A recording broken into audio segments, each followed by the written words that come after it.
हिमाचल प्रदेश कोविड-19 vaccine के प्रथम dose की 100% वैक्सीनेशन करने वाला देश का पहला राज्य बन गया है।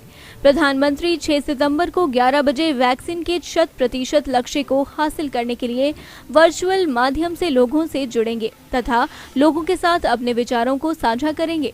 इस दिन जिला के अटल सदन के भीतर, मनाली के रामबाग, पतली कूहल, बंजार के अंबेडकर भवन, आनी तथा निरमंड में बड़ी 2 LED स्क्रीनें स्थापित की जाएंगी। इस संबंध में तैयारियों को लेकर आज मुख्यमंत्री ने वीसी के माध्यम से हिमाचल प्रदेश के सभी उपायुक्तों तथा पुलिस अधीक्षकों के साथ विस्तार से चर्चा कर आवश्यक दिशा निर्देश दिए। एक बात, दूसरी बात ये थी कि क्या ये वैक्सीन जो है आदमी के लिए नुकसानदायक है, ऐसे भी बहुत प्रचार हुआ। तो उन सारी चीजों में जो एक मनस्थिति बनी थी लोगों की कि वैक्सीन लगानी चाहिए कि नहीं लगानी चाहिए, ये खतरनाक तो नहीं है, इससे ये तो नहीं होगा, वो तो नहीं होगा, ऐसे अनुभव बहुत सारे जो फील्ड में जो वर्कर्स हैं उनके बीच में आए होंगे काम करते हुए। तो उन अनुभवों को कहाँ हम थोड़ा प्रकार से जोड़ सकते हैं और उनमें से भी कुछ अनुभव का जिक्र हम अपनी बात में करते करते प्रधानमंत्री जी के यहाँ तक पहुंचा सकते हैं। तो ये मुझे लगता है कि इस तरह से भी हमको प्रयत्न करना चाहिए। बाकी कार्यक्रम का इसका जहां भी कार्यक्रम होना है वहां पर पूरा बैकड्रॉप वगैरह एक तरह का हम यहाँ से स्टेज से प्लान करेंगे और इसका एक स्लोगन कोई इस तरह का हमको देना चाहिए, वो भी हमको प्लान करना है। उसके लिए भी थोड़ी सी हम एक्सरसाइज करेंगे कि भाई क्या नाम दे सकते हैं इस कार्यक्रम को। लेकिन एक कार्यक्रम बहुत भव्य कार्यक्रम, यानी कि प्रधानमंत्री जी से जैसे मैंने ये बताया कि हम 100% जो है वैक्सीन फर्स्ट डोज में हम हो चुके हैं, तो उन्होंने प्रसन्नता भी जाहिर की और उनका कहना है कि एक कार्यक्रम, बहुत बड़ा कार्यक्रम, भव्य कार्यक्रम हमको करना चाहिए।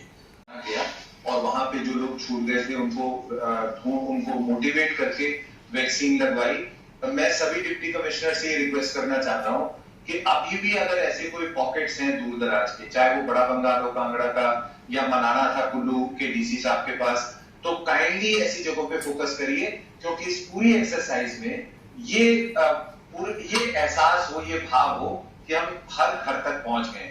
अब अगर किसी, मैं एक करके सर अगर आप इजाजत तो पूछ लेता हूं, अगर किसी ने कुछ कहना तो मैं जिम्मा।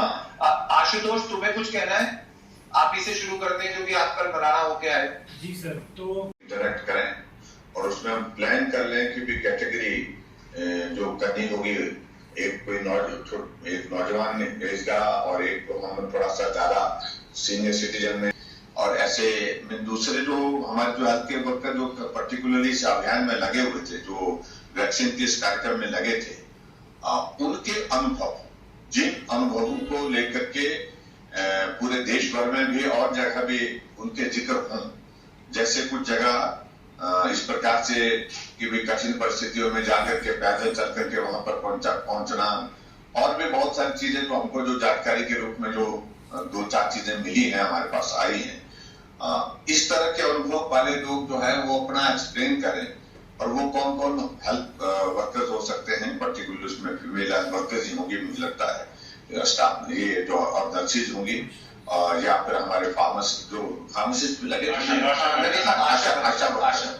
आशा वर्कर्स। एक तो हम इसमें अवेयरनेस की दृष्टि से किस प्रकार से हमने प्लान किया, किस प्रकार से लोगों को प्रेरित किया, इस प्रकार के कुछ अनुभव हों तो वो साझे करने के लिए हमारे पास ये होंगे। क्योंकि शुरू के दौर में जब वैक्सीन का ये दौर शुरू हुआ था तो बहुत सारे प्रश्न खड़े हुए थे। दिव्य हिमाचल टीवी के लिए कुल्लू से शालिनी राय भारद्वाज की रिपोर्ट।